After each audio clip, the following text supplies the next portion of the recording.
Segundo aos Coríntios, capítulo 5, versículo 18, versículo 19 ao versículo 20. Vou ler a partir do versículo 18 para que nós possamos ter uma compreensão do 19. E tudo isso provém de Deus, que nos reconciliou consigo mesmo por Jesus Cristo e nos deu o ministério da reconciliação. Isto é, Deus estava em Cristo, reconciliando consigo o mundo, não lhes imputando os seus pecados, e pôs em nós a palavra da reconciliação.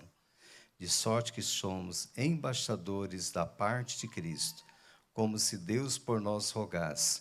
Rogamo-vos, pois, da parte de Cristo, que vos reconcilieis com Deus. Pai, fale conosco pela Tua palavra, ministra aos nossos corações, pelo poder do Teu Espírito Santo, em nome de Jesus. Amém. Amados, às vezes nós não imaginamos o impacto que certas palavras, certas responsabilidades que isso tem sobre as nossas vidas, principalmente no aspecto espiritual, daquilo que o Senhor tem confiado a nós, aquilo que tem nos colocado a respeito desse ministério que Deus tem confiado a cada um de nós, daqueles que têm escolhido, que é o ministério da reconciliação. E ele fala que o Senhor confiou àqueles que creem nele. Não é se eu quero ou não. Você que crê nele, você é testemunho do Senhor, é um discípulo de Cristo, ele confiou a você. Se ele estava aqui no tempo dele, no seu ministério terreno, reconciliando o mundo consigo, nós temos que dar continuidade a esse ministério, reconciliando o mundo com Cristo. Como? Testemunhando da sua graça, do seu poder. Ele está falando que também nós somos embaixadores de Cristo. Paulo vai dizer ainda de um ministério mais específico, era o embaixador de Cristo nas cadeias, né? De um ministério mais específico, porque ele pregava nas cadeias, porque ele estava preso, ele aproveitava todas as oportunidades.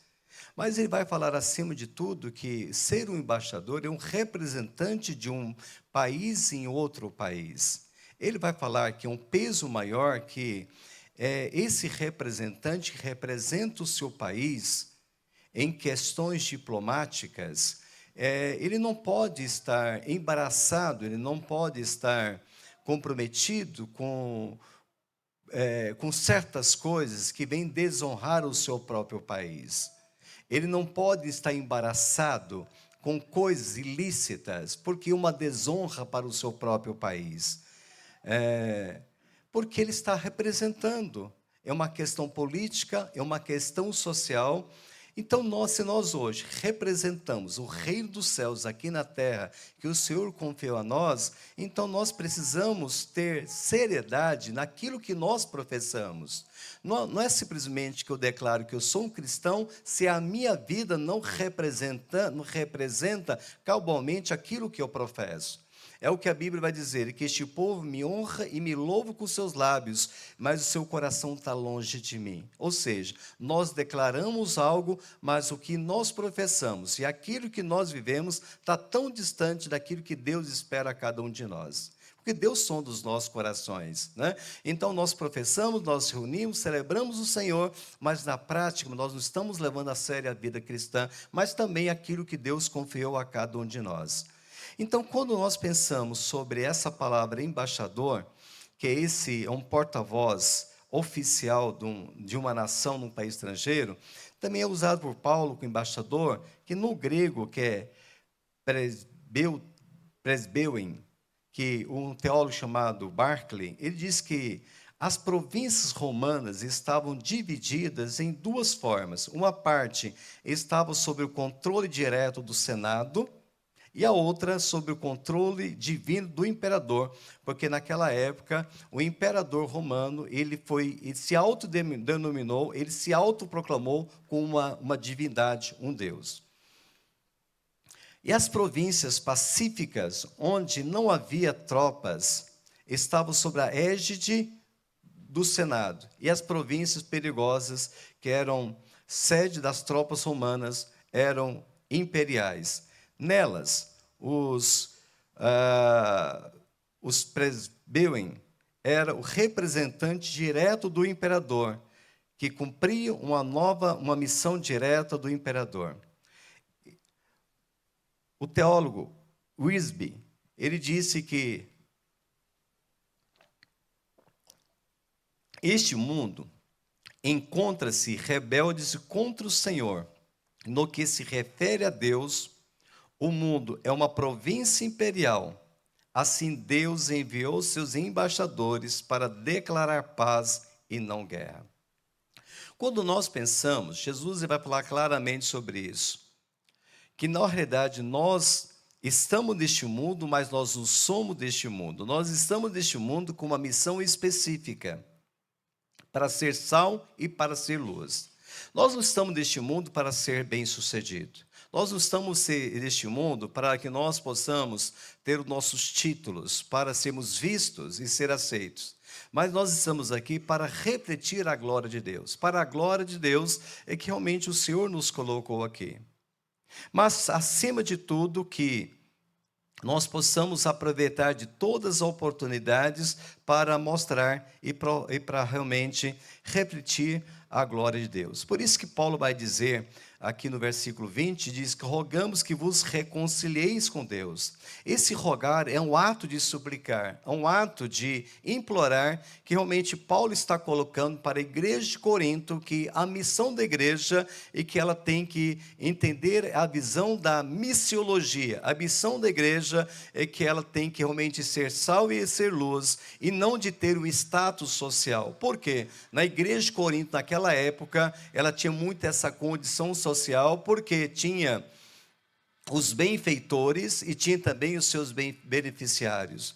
Então a igreja não é lugar de status social, mas a igreja é lugar de proclamar e anunciar o reino de Deus.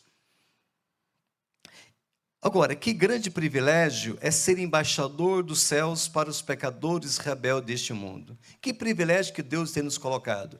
A Bíblia diz que os anjos gostariam de cumprir essa missão, mas Deus, ele outorgou a nós, com seres tão limitados, mas Ele nos outorgou a nós o privilégio de poder testemunhar da sua graça e do seu poder.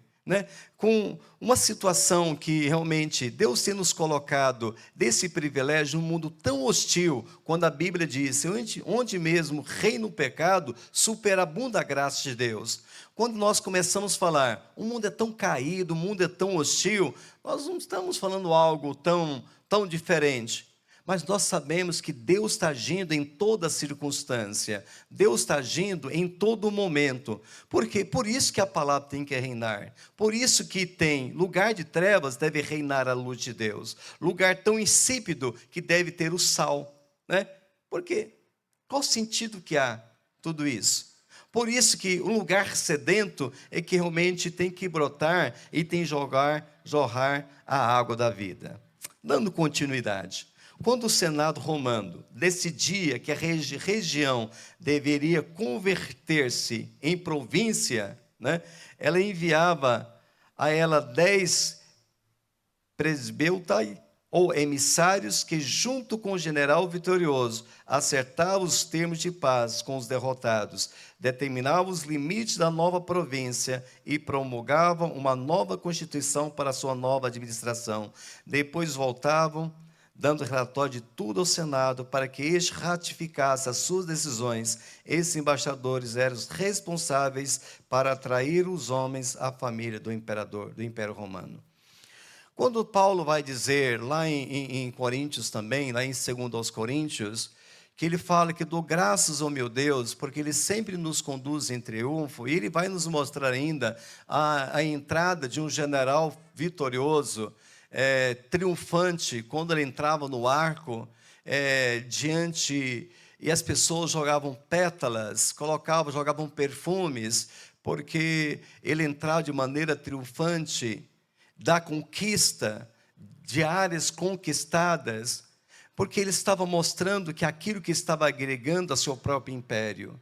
De maneira também tem se colocado que quando nós estamos avançando, o Evangelho, o reino de Deus está avançando, isso está agregando, queridos, a expansão da visão do Rei de Deus. Quando nós estamos hoje, pensando um pouquinho da Amazônia, lá na cidade, por exemplo, que nós estabelecemos a nossa igreja, lá,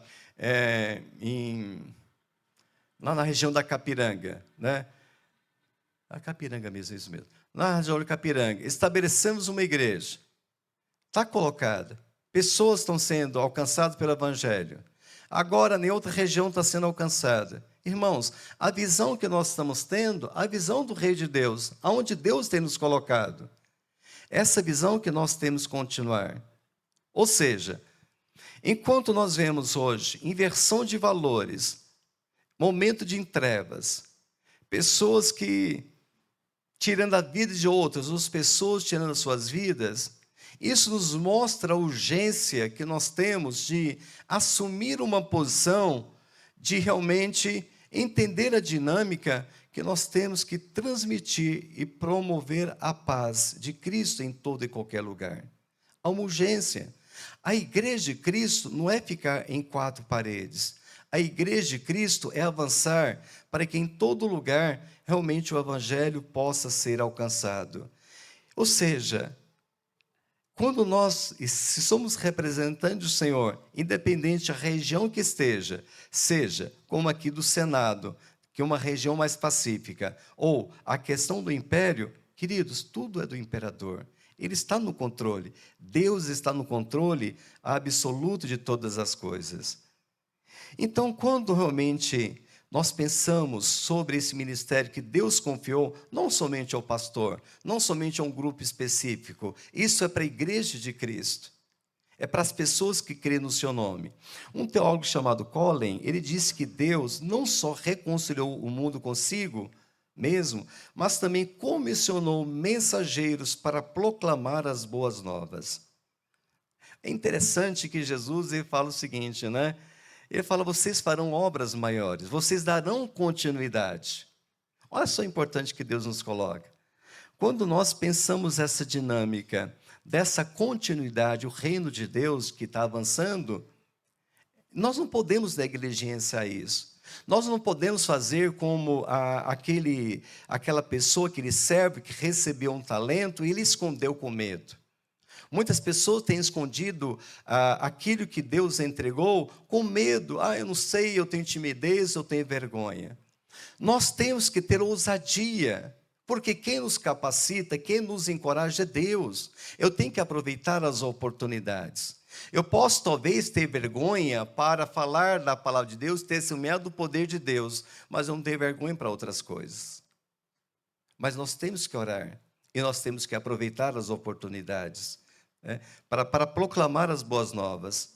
Queridos, todos quanto derem ouvidos aos chamados para o arrependimento e a fé, experimentarão a alegria da reconciliação com Deus. A Bíblia diz que é uma grande alegria nos céus quando um pecador se arrepende do erro do seu caminho.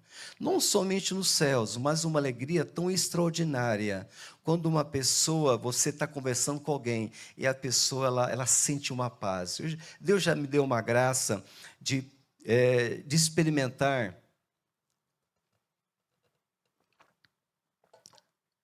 dessa alegria com pessoas que reconhecem, que pedem perdão para Deus, ela sente uma libertação, ela sente um alívio tão grande no seu coração, pela paz que ela recebe naquele momento, porque a paz de Cristo, que ela cede todo entendimento, ela guarda a mente e o coração, isso é algo extraordinário que Deus está ministrando na vida dela. Eu agora imagino nos céus, né? Aquilo que Deus celebra no coração da pessoa. Não é simplesmente a pessoa ficar bem consigo mesmo, mas é ter essa paz interior que somente Deus pode oferecer. Não é dizer o seguinte para a pessoa, olha, eu sei, é difícil, é tudo complicado. Não vai acrescentar nada. Mas nós podemos ir a algo muito mais profundo.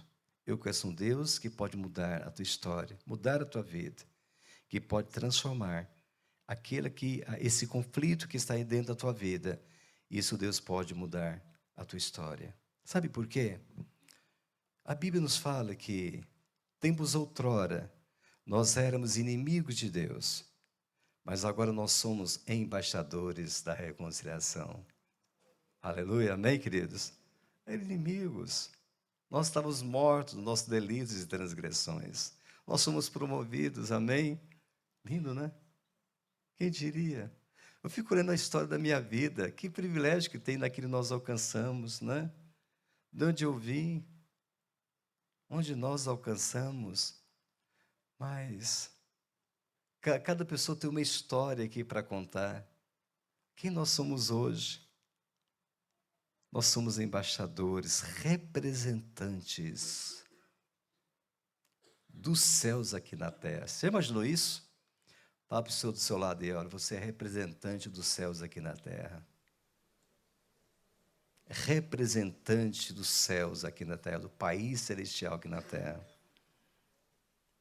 Queridos, antes você estava perdido, largado, sem beira, sem eira. Né, Chayane? Chayane conheci, estava largado, mas perdido. Mas agora nós buscamos os perdidos. Olha que mudou a história. Nós buscamos. Eu não sei como, agora, antes eu era cego, agora eu estou vendo. O que aconteceu? Eu sei lá, eu só era cego, agora eu vejo. Olha a mudança que Deus está fazendo na nossa vida. Hoje nós estamos buscando os perdidos, nós estamos falando, eu era cego que nem você. Mas o Senhor me tocou, me curou. Ele colocou um lodo lá, uma lama nos meus olhos, eu comecei a enxergar.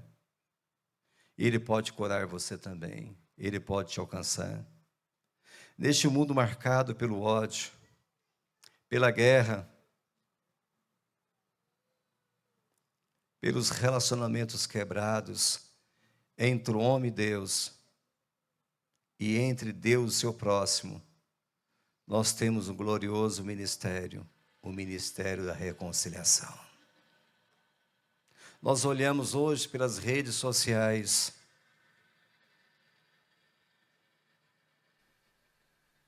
Hoje pessoas celebram, tomam partidos pela morte de um ser humano. Ou as pessoas estão se colocando.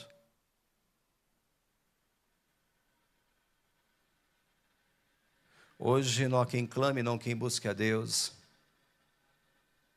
Mas nós temos que promover a graça de Deus que pode libertar o homem caído. Nós temos que chorar as misérias. Diante de uma sociedade que busca um conceito somente ideológico. O que nós estamos fazendo? Será que nós estamos cumprindo a nossa missão do que é ser igreja? Será que realmente nós estamos falando somente o evangelho que pode libertar e curar essa pessoa?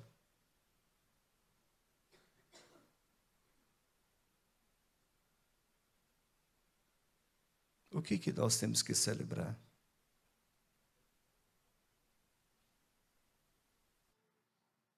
A Bíblia diz que uma vida vale mais que o mundo inteiro.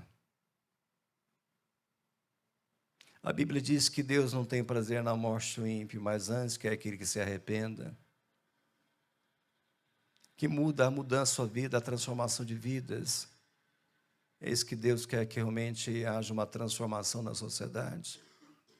Não é só aquilo que nós ouvimos, irmãos, mas nós olhamos pelos meios de comunicação. Mas o que nós estamos fazendo como igreja? Será que eu tenho orado? Será que no meu trabalho eu estou fazendo o que diferente? Quando alguém está falando para você sobre uma crise conjugal, o que você está aconselhando? Quando alguém está falando sobre um conflito nos relacionamentos, o que você está aconselhando? Ah, mas eu não sou pastor, mas quem disse que você tem que ser pastor? Deus confiou a você o ministério da reconciliação. Você tem algo para dar para essa pessoa.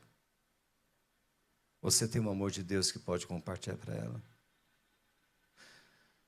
Talvez você tenha muito para falar, mas você pode dizer o seguinte: eu conheço alguém que pode mudar a tua história. Eu tinha algo, um conflito, um vazio da minha alma, e ele me mudou. Eu não sei como, mas Ele mudou minha vida. Eu só sei que eu era cego, agora eu estou vendo. Ele pode mudar a minha vida. Eu posso compartilhar com você. Eu posso te ajudar. Eu posso buscar alguém que possa te ajudar a lidar com as questões sobre a tua vida. O mundo está caído, de mal a pior. Mas por que o mundo está desse jeito? Talvez a igreja ela tenha estado omissa diante do papel que ela deve cumprir. Ide por todo mundo e pregar o evangelho. Nós temos que fazer discípulo de Cristo. Nós não temos que simplesmente fazer membro de uma igreja, mas nós temos que fazer discípulo de Cristo. Nós temos que fazer a questão de reino dos céus. Nós temos que fazer cidadão do reino dos céus. Às vezes nós estamos muito preocupados ficar dentro da igreja. Não. Mas Deus tem nos colocado aí para o mundo. Nós temos que nos capacitar assim. Nós temos que nos alimentar. Mas é um tempo de nós chorarmos. Temos que chorar sim, pelas mazelas. Nós vemos um apocalipse acontecendo nos últimos tempos. Nações com nações.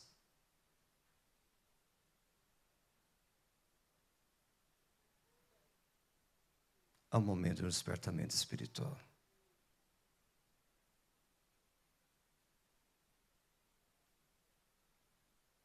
Há um peso, uma responsabilidade. Você pode tentar se esquivar,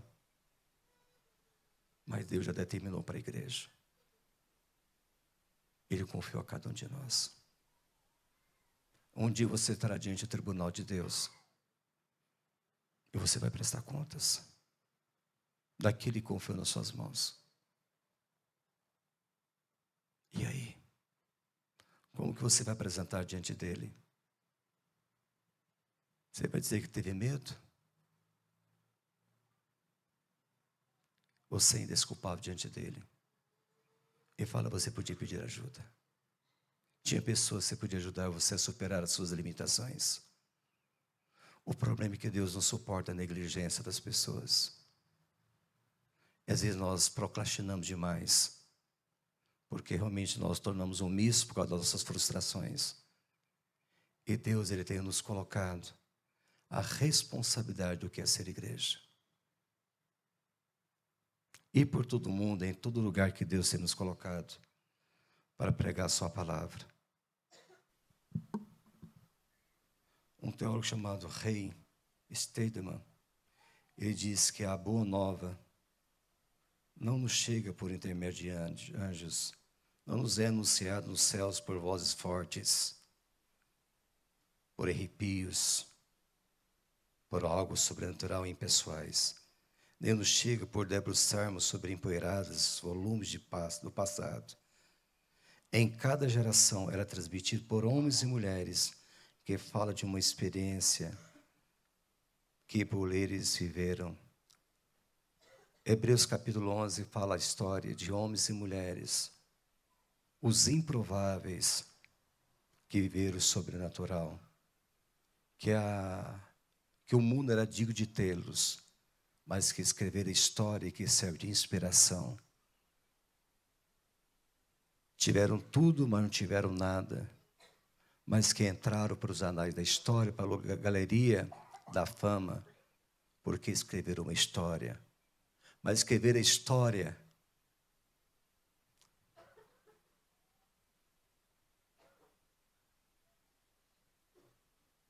com a tinta do seu próprio sangue. E que o mundo não era digno de tê-los. O Tiago hoje à noite vai falar sobre os mártires do cristianismo.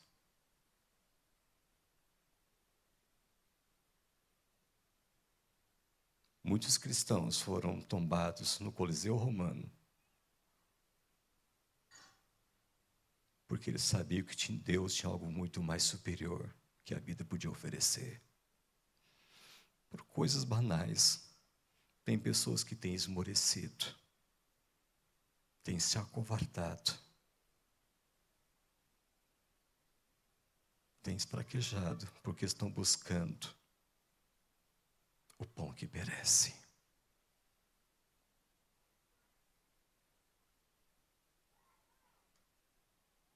Qual legado você vai deixar?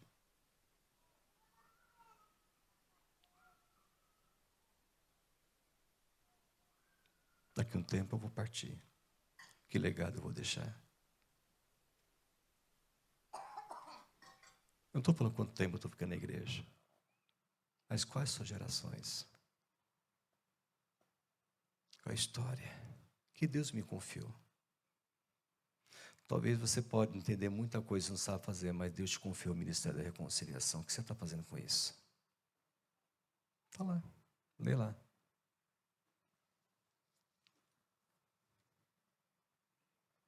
Na luta contra o pecado, você não exigiu o teu sangue, você não foi no sangue de Cristo. Tem pessoas em que são fracos, é difícil, é complicado. Está abrindo mão de valores.